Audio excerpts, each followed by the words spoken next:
Hola, ¿qué tal, queridos amigos? ¿Cómo están? Buenos días, buenas tardes, buenas noches. A la hora que estés escuchando, viendo este video, pues saludos desde Pachuca, Hidalgo, México. Aquí estamos con mucha alegría, contentos. Ya estamos de acuerdo al calendario que se lleva por este lado en México, el calendario gregoriano conocido, estamos ya en el 2021. Y pues gracias a nuestro Padre Eterno que nos permite estar vivos, estar respirando y pues bueno, que podamos cumplir el propósito por el cual nosotros existimos. Todos tenemos un propósito. Pues bien, vamos continuar con la clase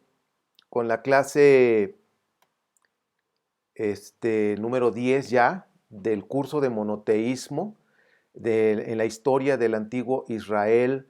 Y pues en esta ocasión vamos a estar viendo lo de Josué, pero bueno, como ustedes ya saben, siempre decimos que por favor verifiques toda la información que nosotros compartimos, verifícalo a través de una investigación para que tú puedas sacar tu propia conclusión. Eso es importante. Nosotros aquí no imponemos, compartimos información por ahora sí que lo que he investigado, traigo la información y yo te lo comparto, pero tú tienes que verificarlo y al final pues tú vas a tomar tus conclusiones de acuerdo a tus creencias o al sistema de creencias, de acuerdo a la religión que tú puedas practicar. De hecho, en esta canal, la comunidad que estamos juntos aquí, ahora sí que llevamos estas enseñanzas, respetamos todos los credos religiosos, no queremos quitar tu manera de pensar ni imponerte algo, no, no, no, no, no. Tú eres un ser pensante y tú puedes, ahora sí que con la inteligencia que Dios te ha dado, tú puedes tomar decisiones en qué vas a creer y qué es lo que no vas a creer, ¿ok? Pues bueno, en la clase de esta, la número 10, el objetivo es conocer la visión del rey Josías o Josiyahu para extender el reino de Judá, que es el reino del sur, y centralizar el poder en Jerusalén. Hemos estado llevando toda esta secuencia. Si tú no has escuchado este curso, en la playlist de Ministerio 710 aquí en YouTube, Ministerio 710, bueno, digo esta información porque como también lo compartimos en Facebook estamos como Amor por la Verdad, aunque si tú pones en el buscador Ministerio 710, ahí va a aparecer también. En la playlist de YouTube, Ministerio 710, ahí está el curso de monoteísmo y ahí están todas las clases. Vamos a agregar esta número 10 también. Y si tú quieres investigar con los libros, pues ahí en Facebook, Amor por la Verdad, hay un grupo donde compartimos libros, compartimos literatura. Perdón, se me fue la saliva chueca. Compartimos literatura, libros, en fin, y ahí puedes tú estudiar, investigar. Lo importante es que puedas tú investigar y tener todos estos recursos que de alguna manera te van a servir. Bien, ¿están listos? Pues vamos a comenzar porque hay algo de información que vamos a compartir en esta clase. Tú viste en la portada, es la clase número 10, pero pusimos Josué. La historia detrás de la historia, es importante que nosotros conozcamos realmente cómo es la historia del libro de Josué. Bien, Akenatón habíamos estudiado que el primer monoteísta, por decir así, registrado en archivos históricos, Akenatón, el reinado fue entre el 1353 y 1336. El periodo, dice ahí, Imperio Nuevo de Egipto, ¿ok? Fue el primer reformador religioso del que se tiene registro histórico. Hizo cambios en el ámbito religioso, reformas políticas, artísticas. Es decir, fue muy impactante lo que hizo Akenatón. El periodo Amarna, nombre en árabe de la nueva capital Akenatón o Ajenatón, donde el faraón Akenatón reinó. Entonces, toda esta información ya de alguna manera la vimos en las clases anteriores, que cómo fue que él centralizó el poder en un solo lugar, un solo Dios, el monoteísmo, intentó hacerlo, pero pues luchar contra 1500 años de de tradiciones religiosas, más de 1500 años, pues no fue fácil, y quiero decirles que también con Israel sucedió lo mismo, no fue fácil poner un monoteísmo, como ahora ya tenemos en la Biblia hebrea, hoy en el judaísmo, que de ahí viene el cristianismo, y de ahí viene del cristianismo también hay mucha influencia en lo que es el Islam, aunque usted no lo crea. Entonces todo viene de una raíz del judaísmo, ¿ok? Entonces ahora vamos a hablar de un personaje importante que es el rey Josías, el Yossi-Yahu. Chequen el nombre de Yossi-Yahu.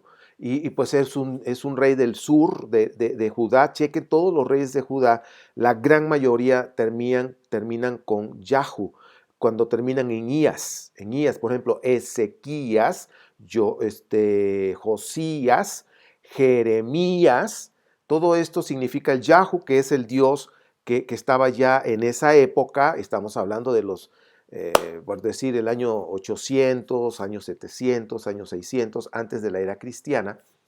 Ya en Judá, en el reino del sur, ya adoraban a las letras, al tetragramatón, el Yud, Het, Bat, Hei. Y como hemos dicho en otras enseñanzas, algunos dicen que es Jehová, Jehová, Yahweh, Yahvé. Bueno, ninguno de esos es la manera correcta. Es mejor decir Yud, Het, Bat, Hei, o como dicen los judíos, Adonai, o simplemente Hashem. Creo que es mejor decirlo así porque realmente el nombre de Dios no se conoce, porque el Yud, Het, Bat, Hei, el tetragramatón, es un Dios que se adoraba en Edom, que después el reino de Judá adoptó ese Dios. Ya hemos visto esa parte histórica. Entonces, vemos que el rey Josías, un personaje importante en lo que es la literatura deuteronomista, nació en el año 648 antes de la era cristiana, ¿ok? Y su reinado fue del 640 al 609, ¿sí? Antes de la era cristiana. Josías, y vemos a dos reyes importantes, sin mencionar la tradición judía con el rey Salomón, con David y Salomón, que ese es otro tema que en su momento lo estudiaremos como un tema exclusivo de David y Salomón. Porque hay mucha mitología, hay muchas cosas que, pues bueno, ya lo estudiaremos, ¿sí? Juntos en su momento, vamos poco a poco. Ahorita estamos aprendiendo lo que es el monoteísmo. Entonces tenemos a Josías y Ezequías, dos personajes que de alguna manera impactaron con lo que hicieron de sus reformas. Josías subió al trono a los 8 años de edad, y debido al asesinato de su padre, pues él tuvo que entrar y reinó durante 31 años, que esto es relevante que vayamos viendo el tiempo de reinado.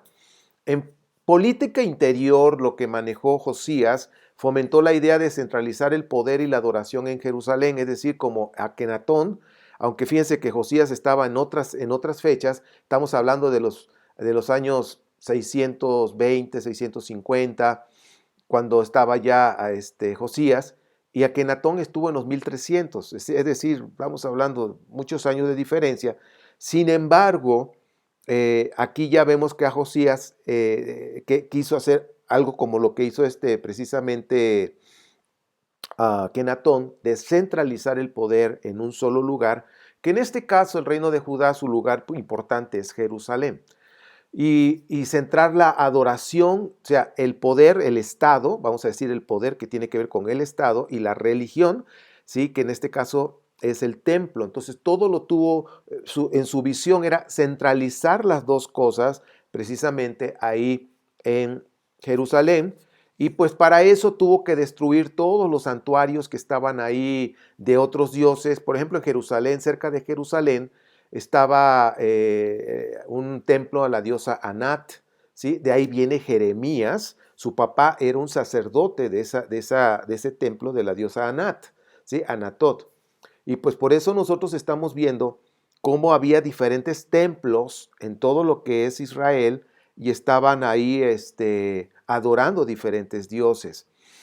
Y lo que tuvo que hacer, y empezó Josías, que fue lo que él inició, es centralizar el poder y quitar los demás templos para que todo esté centralizado como lo que hizo Akenatón, quitó todos los demás templos para hacerlo en un solo lugar.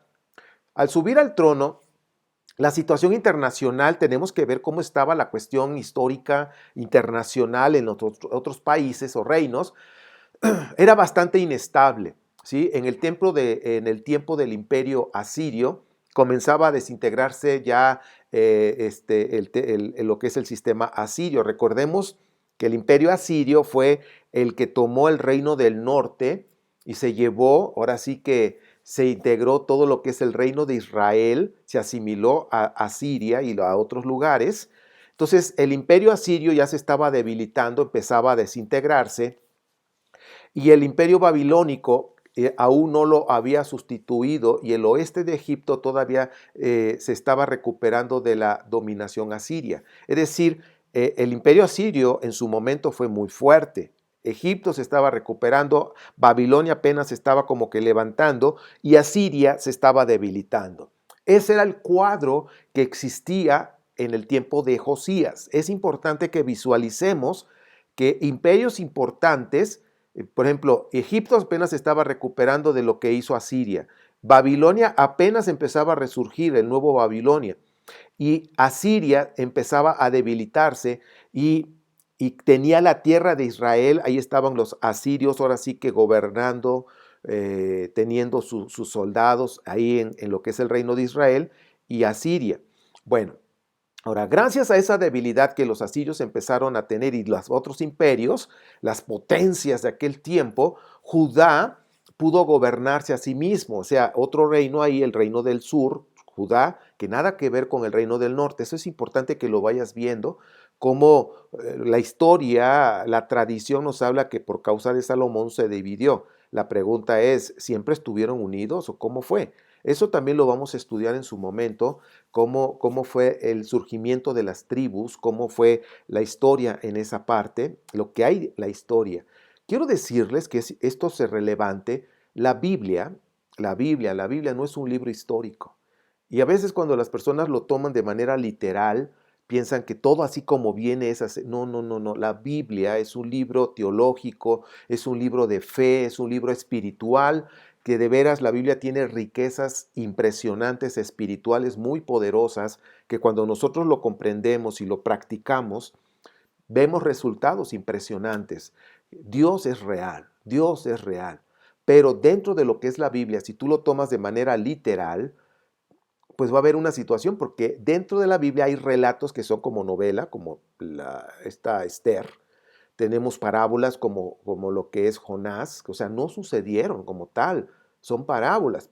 Pero debajo de esas letras, debajo del mensaje literal que hay, o de ese relato, vamos a decir relato literal, debajo de eso hay principios espirituales poderosos que debemos considerar, ¿ok? Entonces, pues en la Biblia vas a encontrar mitos, vas a encontrar novelas, vas a encontrar parábolas. Entonces no es un libro histórico como tal, por favor. Y esto, si tú te pones a investigar, vas a encontrar muchas incongruencias en historia, en fechas. Y dices, caray, ¿cómo está esto? Porque no es un libro de historia. Pero sí, en lo personal, para mí es un libro sagrado, toda la Biblia, respetando las posturas teológicas de cada religión. Yo las respeto, ¿sí? Yo tengo mis creencias, pero esas creencias son personales, no las voy a exponer al público, son personales como las creencias que tú tienes son personales. Entonces es mejor tomar cuáles son los principios que me van a ayudar a ser mejor persona, a ser un mejor hombre, caso de mujer, mejor persona, mejor persona, mejor cónyuge, mejor padre, mejor hijo para los que somos hijos, mejor empresario, mejor persona en todas las áreas. Y de esa forma podemos glorificar al Rey del universo, el único Dios, no hay más que uno. Entonces, pues, para mí esos son los libros sagrados de la Biblia, me ayudan a ser mejor persona. Ahora, regresando al tema que estamos hablando, fue un pequeño paréntesis, la historia, si tú empiezas a estudiar la historia de cómo estaban los imperios en aquel tiempo de Josías, la Biblia no te da detalles de lo que estaba pasando como lo que yo te estoy compartiendo. Entonces, Egipto se estaba recuperando, Asiria se estaba debilitando, Babilonia como que empezaba a surgir otra vez. Y esa debilidad de Asiria, porque Babilonia empezó a atacar, entonces tuvo que llevarse todo su ejército y dejaron prácticamente despoblado, desprotegido la tierra de Israel, y ahí es donde el reino de Judá se aprovecha de esa debilidad. En el año 612, antes de la era cristiana, la capital asiria, que es Nínive, fue conquistada por Nabopolassar, el rey de Babilonia. Entonces Josías, inteligente, aprovechó la debilidad de Asiria y reconquistó algunas zonas del norte del reino de Israel. ¿Sí? Tuvo una disputa con Egipto, que temía el fortalecimiento de Mesopotamia y quería precipitarse en ayuda de los asirios. Es decir, Egipto, que estaba también ahí recuperándose, cuando vio que Babilonia estaba atacando a Mesopotamia, el nuevo Babilonia estaba fortaleciéndose para resurgir en contra de Asiria y desplazarlo, entonces Egipto dijo, no, pues voy a ayudar a Siria para poder aplastar a Babilonia, que no se levante. Ese punto de esa alianza tenemos que tomar en cuenta. Y ahí es donde nosotros vemos que en la primavera del 609, antes de la era cristiana, el faraón Necao II encabezó una importante fuerza militar para ayudar a los asirios. Ahora, a la cabeza de un gran ejército, Necao tomó la ruta que se conoce como la ruta de la Vía Amaris o la Vía Maris, ¿sí? Con el apoyo de la flota del Mediterráneo. Es decir, que en el mar Mediterráneo se fueron por flota, por barco, pero también por tierra, por lo que se conoce por la Vía Maris. Ahora sí que para poder desplazar más soldados. Vamos a ver la ruta. Ahí está la ruta con azul, ¿sí? Por la vía terrena. Entonces, pero también por la vía del mar podían moverse. Entonces, por ahora sí que por los dos lados. Pero vemos ahí la ruta como, ahí vemos el mar, precisamente el mar Muerto en una parte.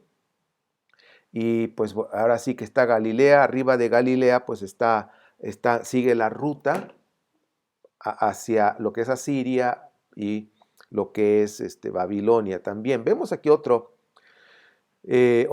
ruta ya un poquito más clara, dice ahí la ruta ya cuando llegan al punto para introducirse rumbo hacia Galilea, lo que es el lago de Galilea, que se conoce como el mar de Galilea, y de ahí hacia el norte empiezan a incrustar a lo que es Asiria. Y ya la flecha amarilla más hacia arriba, la parte derecha superior, estamos viendo que pues rumbo a Babilonia. Bien, todos estos puntos son importantes para que ubiquemos un poquito cómo fue la situación en un mapa.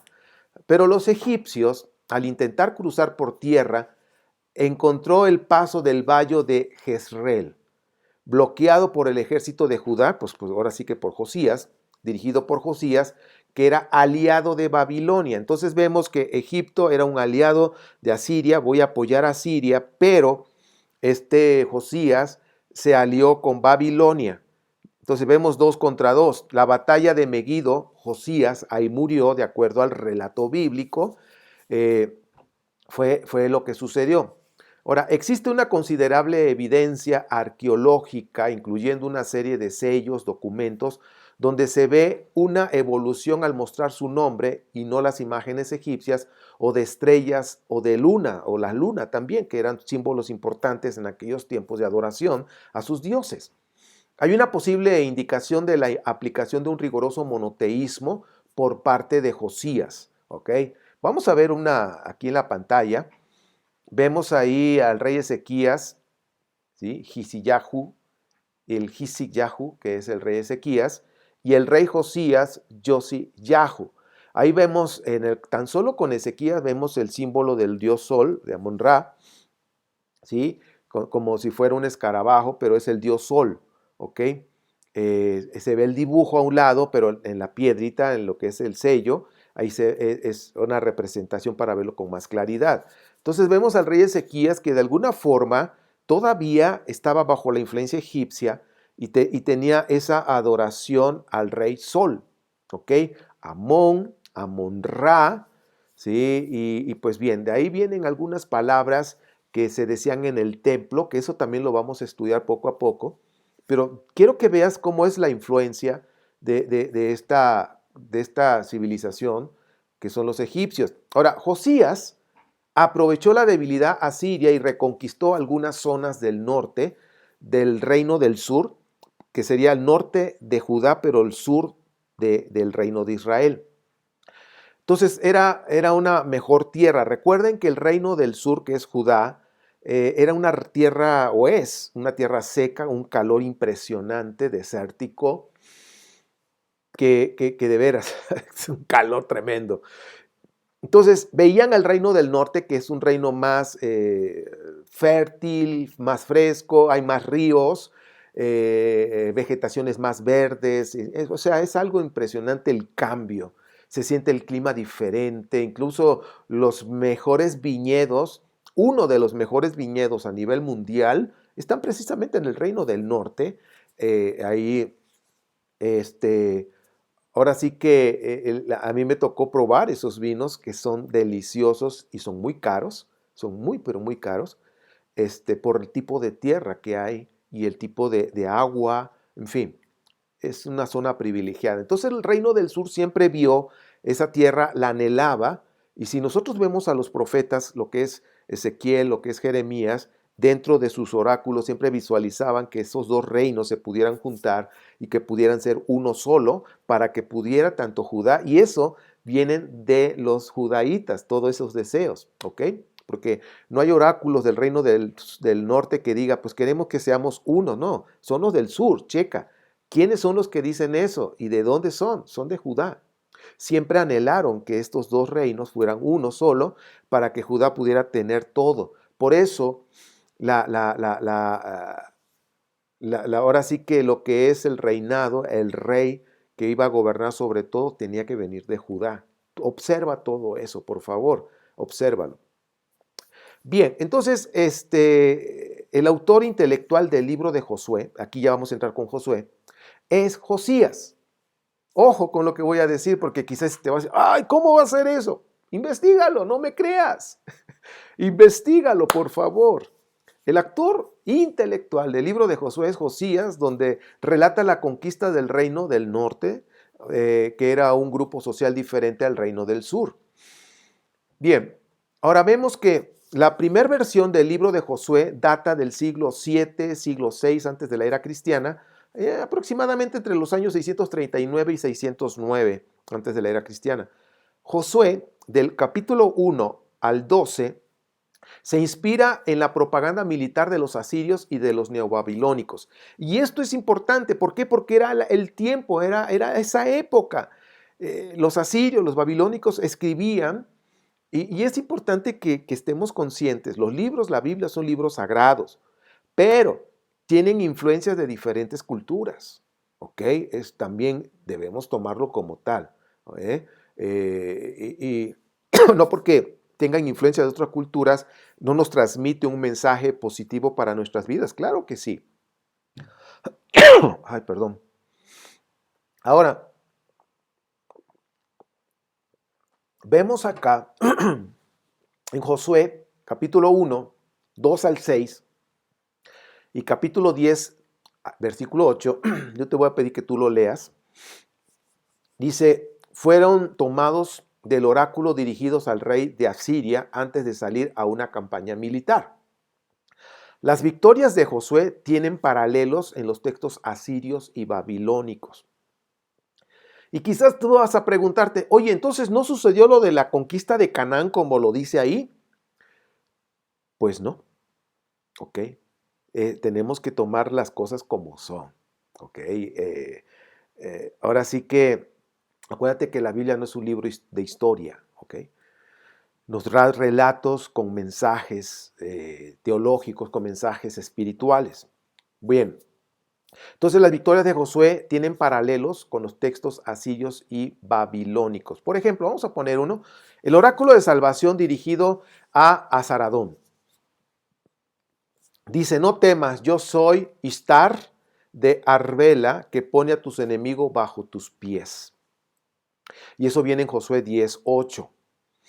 Vemos otro, la victoria de Sargón II, descrita en su carta al Dios, dice: el resto del pueblo había huido para salvar su vida. Hadad dio un grito contra ellos, con la ayuda de una lluvia torrencial y de piedras del cielo aniquiló a los que quedaban. Eso viene en Josué 10:11.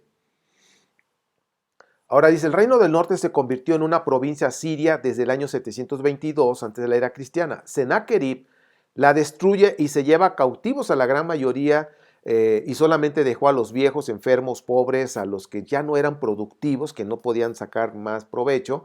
Entonces, con la debilidad de Asiria, Josías, como ya habíamos hablado de Egipto, Babilonia, Siria, Josías emprende su plan de ocupación de Jericó y de Betel, que está en la parte sur del reino del norte. Y esto lo podemos ver en Josué capítulo 6 hasta el capítulo 8. Entonces, aprovecha esa debilidad para tomar esos dos lugares importantes, que es Jericó y Betel. Josías, con las fuerzas de la mano militar, ocupa zonas del reino del norte, Jericó y Betel. Si te das cuenta, ahí en el mapa podemos ver Jerusalén, y hacia arriba está Gabaón, está Jai, está Betel. De este lado, en la mano derecha, está Jericó, arribita de lo que es el mar el mar Muerto. ¿Ok? Esa zona, de hecho, en Jericó hay muchos árboles de dátil, y pues bueno, pero muchísimos los vas a ver ahí. Y pues bien, ahí pasa el río Jordán. Está Jericó, está Gabaón, está Jai, está Betel, o entre paréntesis Luz, y Shiloh está arribita. Ahí en esa zona, por Shiloh, que les estoy hablando, es una zona de viñedos muy buenos, de unos vinos muy caros a nivel mundial, ahora sí que son de exportación, pero no digo que es el mejor vino del mundo, no, está dentro de los mejores vinos del mundo, ¿ok? Y es precisamente en esa zona de lo que es Shiloh, y muy rico, delicioso. Bien, seguimos avanzando con esta clase. Josías aprovechó entonces la debilidad de Asiria para empezar a tomar el reino, partes del territorio del reino del norte. Dicen que a río revuelto, ganancia de pescadores. Hay un dicho aquí en México, y pues así fue como Josías empezó a tomar esos lugares. ¿Por qué? Porque pues, ahora sí que la milicia siria tuvo que irse a su tierra para poder reforzar y poder ahora sí que enfrentar a Babilonia. Para esto venía Egipto, para reforzar a Siria. Entonces, ahí había alianzas estratégicas. Ahora vemos nosotros que Josué, del capítulo 1 hasta el capítulo 12, es descrito claramente con características reales, ¿ok? De realeza y características como si fueran reales, pero sí sucedieron, pero en el tiempo de Josías, ¿ok? Josué era, ahora chequen esto, por favor, observen, dice ahí en la pantalla. Josué era de Efraín o Eframita, del norte, ¿ok? Y simboliza el Reino Unido con la pareja unida, Josué, Josías, norte, sur, Israel, Judá. Chequen toda esa información, Josué y Josías, el norte y el sur, Israel y Judá. Todo esto habla simboliza un reino unido. Ahora, el libro de Josué no se terminó en el siglo V antes de la era cristiana, sino que fue objeto de añadidos y modificaciones hasta una época tardía. Estamos hablando de los años 400, ¿ok? Entonces, ahora sí que se fue redactando, se fue editando. Chequen eso, por favor, el libro de Josué. Ahora, vemos ahí que el rey Josiyahu o Josías, en Segunda de Reyes 22 del 1 al 30, y vemos Segunda de Crónicas, lo que es Crónicas, primera y segunda, es un libro tardío que se escribió aproximadamente entre los años 350, 300 antes de la era cristiana, por los sacerdotes, por los levitas. Por eso tú vas a ver en Crónicas que siempre le van a echar piropos y le van a echar cremas a los tacos, como decimos en México, a los levitas, a los sacerdotes. Bien, entonces Segunda de Crónicas 34:1 hasta el 35:27. Y ahí vemos cómo Josías empezó una reforma importante del Estado y del templo, que no fue nada fácil, porque quitar tanta idolatría, monolatría, porque creían en un Dios, pero sabían que había otros dioses. Eso se llama monolatría, ¿ok? Entonces los sacerdotes hasta antes del año 500 adoraban al dios Amón. Ojo con eso, por favor, ¿eh? Y su símbolo era el sol con alas, como lo que tenía Josías en el sello. Por eso yo les dije, chequen este dato. Y en ese tiempo adoraban al dios sol también. Oh, que adoraban a Adonai o al Yud Het Bat Hei. No. En Segunda de Reyes, vamos a ver acá, del 1 al 20, capítulo 22. Repito, Segunda de Reyes, 22. El libro de Reyes es de los deuteronomistas, de la fuente deuteronomista. Segunda de Reyes 22, 1 al 20 dice que Josiyahu tenía 8 años, hizo lo que agradaba a Adonai, hallazgo de la ley de las instrucciones, que pues encontraron lo que conocemos como Deuteronomio, la segunda ley como se conoce también, hallazgo que fue hecho lo encontraron los sacerdotes, y Josiyahu dijo, vayan a consultar a Adonai por mí, y ellos fueron a ver a la sacerdotisa Hulda. Hulda era un personaje importante, ojo, muy importante para Josiyahu, que es Josías, y Josiyahu respetaba y apreciaba a Hulda, que hasta puso, fíjense, hasta puso a su sepultura a la entrada del templo de Jerusalén. Que un rey haya puesto la sepultura a la entrada del templo de Jerusalén, eso habla de que Hulda era una señora importante, era una sacerdotisa, una profetisa, ¿ok?